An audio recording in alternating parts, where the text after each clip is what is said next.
Yung ganong klaseng ginawa ni Badang. Sige, Badang! Ikaw ang tunay na bakla! Badang, papayagan kayang makabalik ni Enigma sa flip-top. Disaster, kinall-out si Badang sa battle. At Sak Maestro, binanggit ang hindi pantay na trato ng PSP sa mga MC.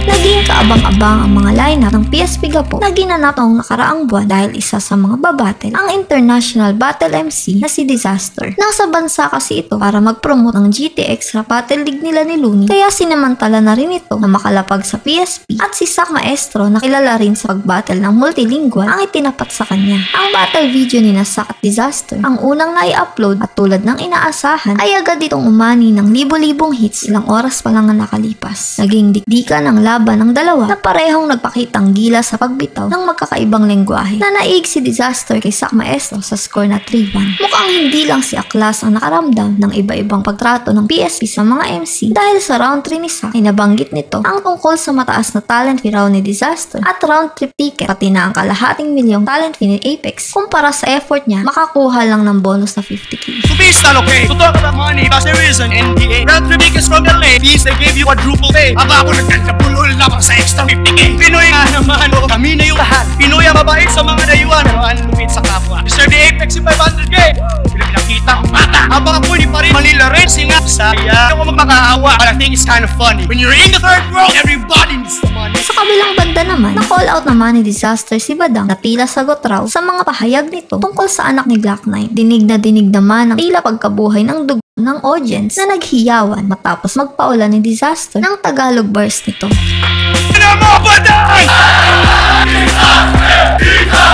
Listen here, Badang! Ugali masakwan!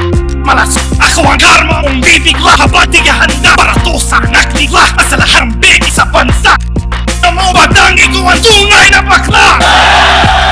Samantala, dinaan naman sa ilang post ni Badang sa social media ang pagnanais nitong makalapag ulit sa flip-top at makasuporta. Tila nagpaliwanag pa ito na hindi naman daw siya ban sa flip-top gaya ng mga MC na may issue kay Enigma tulad ni Aklas, Akata at Lanzetta, at muling kinolot si Sherna sa isang battle. Sa comment box ay niyaya pa ni Badang dito si Andy G na sinang-ayuna naman ang huli. Sa isang reaction video naman ni Sherna sa comeback battle ni Badang kontra kay Kiram, sinabi ni Sherna na malabo na raw ito pabalikin ni Enigma dahil sa kinasangkot ang issue nito noon. Hindi raw kasi maiiwasang magamit ang naturang issue sa kanya sa battle at iyon naman ang ayaw ni Enigma. Ito rin ang isa sa nagpabilib sa kanya kay Ari dahil hindi ito kumukuha ng MC dahil trending ito o may issue. Kung may connection man ang mga sinabing ito ni Shernan sa pagkuha ng PSP kay Yangwan na nagtrending kamakailan ay hindi ito naging malinaw. Nagpost kasi si Phoebus at inanunsyo ang matchup ni Nazaki at Yangwan para sa paparating na event ng PSP sa Dasma. Dagdag pa ni Shernan kung sakaling makakaharap niya si Badang sa battle ay hindi niya raw gagamiting anggulo dito ang issue nito noon dahil naniniwala raw siyang hindi ito